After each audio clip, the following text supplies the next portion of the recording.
భౌతిక ధర్మాలు చూస్తున్నాం కదా. భౌతిక ధర్మాల్లో ముఖ్యంగా మనము 5 ధర్మాలు చూస్తున్నాం. ద్యుతిగుణము అంటే ఏ గుణం అని చెప్పినా మనము మెరిసేటువంటి గుణము. ధ్వనిగుణం అంటే ఏంటి? శబ్దం చేసేటువంటి గుణము. స్థరణీయత అంటే రేకులాగా మారే గుణము. కాంతవత అంటే తీగలాగా మారే గుణము. విద్యుత్వాహకత అంటే ఏం ప్రవహిస్తుంది? దాంట్లో విద్యుత్ ప్రవహిస్తుంది కదా. ఈ ధర్మాలు మనము నేర్చుకున్నాం. లాస్ట్ క్లాస్లో చూసాము, మనం ఇప్పుడు మార్నింగ్ చూసాము. ఓకే, అయితే ఇందులో మనం ఒక చిన్న యాక్టివిటీ చేద్దాం. ఓకేనా? ఇప్పుడు నేను ఒక ధర్మం పేరు చెప్తా. ఆ ధర్మం ఇందులో ఏ వస్తువు ఉందో మీరు చూపించాలి తక్కువ. ఓకేనా? బాగా నిదానంగా ఆలోచించేయాలి, తొందరపడదు. ఓకే, ఫస్ట్ నేను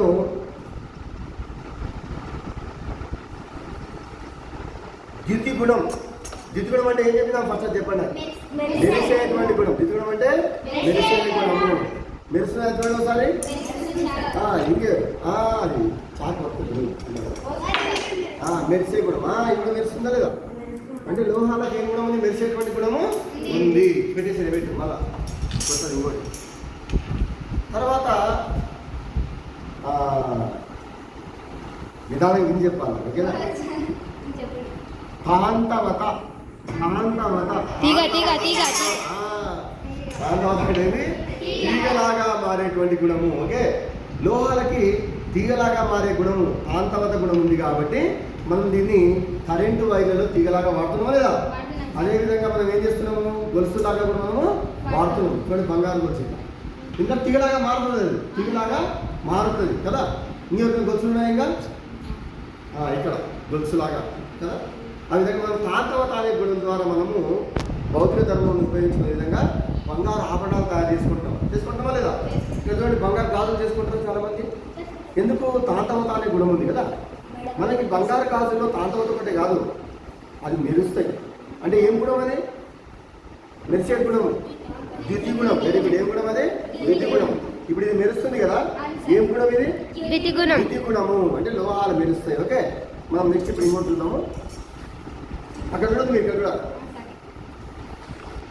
ధ్వని గుణం. ధ్వని అంటే ఏంటి? గుణం. శబ్దం. అక్కడే చూస్తారు మీరు.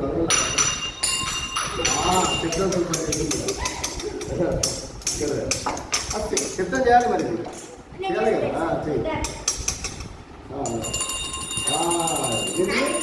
Okay okay. ఏం కూడా ఇది? ధ్వని గుణం. ఏం కూడా ఇది? ధ్వని గుణము. లోహాలకు ఉంటుంది. దేనికి ఉంటుంది?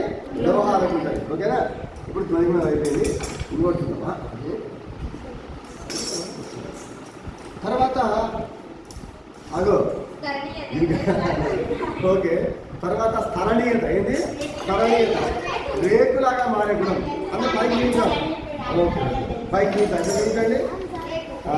ఇక్కడ చూపి. స్థరణీయత. స్థరణీయత. స్థరణీయత. ఇంకా ఏమైనా తీసుకుని పెట్టి పెట్టుకోవాలి. స్థరణీయత. ఓకే ఓకే నా అలా పెట్టండి. అయితే స్థరణీయత అంటే రేకులాగా మారే ధర్మం ఉంది కాబట్టి మనము గ్లాసులు తయారు చేసుకుంటాం లోహాలతో కదా. ఇంకేం తయారు చేసుకుంటాం? స్థరణీయత ద్వారా మనము గిన్నెలు తయారు చేసుకుంటాం. ఇంకా బిన్నెలు తయారు చేసుకుంటాం. Very good. టిఫిన్ బాక్స్ తయారు చేసుకుంటాం కదా. ఇవన్నీ ఏ ధర్మం ద్వారా మనకు వస్తున్నాయి? స్థరణీయత. రేకులాగా మారేటువంటి గుణం కదా. ఈ క్లాస్లో ఎక్కడ చూపించండి ఒకసారి. రేకులు రేకులు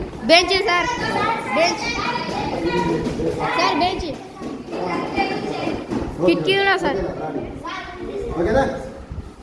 తర్వాత ఇది కాంతవత. ఇది ఏంటిది?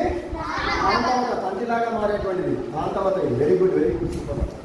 తర్వాత మనము విద్యుత్ వాహకత. లాస్ట్ చెప్పేది విద్యుత్ వాహకత. ఇది చూపించాల్సిన ప్రయోగం కాదు కొంచెము. తర్వాత ఈ కరెంటు వైర్లలో విద్యుత్ ప్రవహిస్తుంది కదా, అది మనము విద్యుత్ వాహకతగా తీసుకోవచ్చు. నెక్స్ట్ క్లాస్లో విద్యుత్ వాహకత ఎట్లా వస్తుందో చూద్దాం. ఓకేనా? Okay, right. కూర్చోండి.